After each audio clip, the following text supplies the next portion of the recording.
بزاف ديال العيالات مغربيات بحال فقدوا الامل في الرجل المغربي، تيقولوا عليه خائن، فنيان، نصاب، حقير.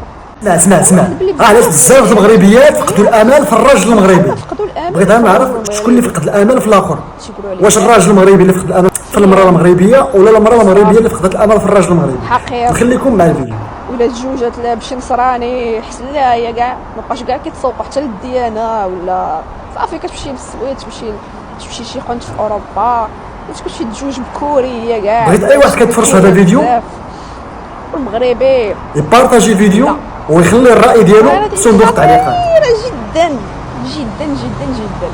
دابا تصوروا المغربيات ما يبقاوش يتزوجوا بالمغاربه، الرجل المغربي ترى العرق ديالنا غيمشي، الهويه المغربيه سوف تختفي من هنا 10 سنين 20 عام. اولي سميت ولد المغربيه جيت لي فرانسوا بيغنار عبد الحق داكشي انساه.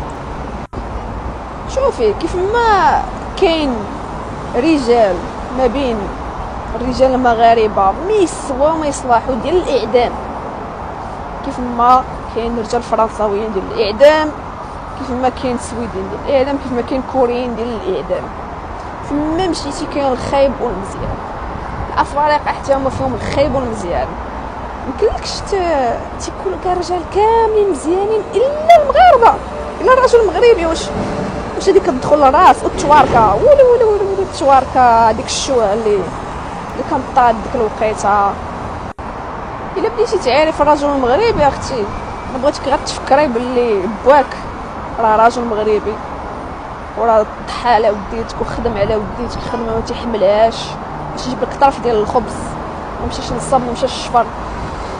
فغير على وديت باك دير غير على وجه باك خوك الا مهلي فيك، دير على وجهه وما تشوفيش راجل مغربي بديك الطريقه الظلاميه اللي ما فيهاش حتى شي استثناء. صافي قطعتو صافي، شي استثناء صافي قطعتو صافي.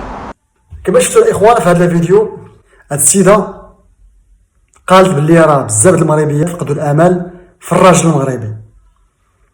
بغيت انت ولا نتيا اللي كتفرج في هذا الفيديو، بغيتك تعطي الراي ديالك في هذا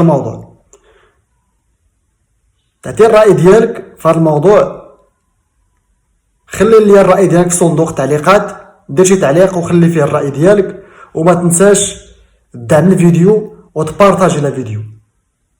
نتلاقاو في فيديو جديد ان شاء الله.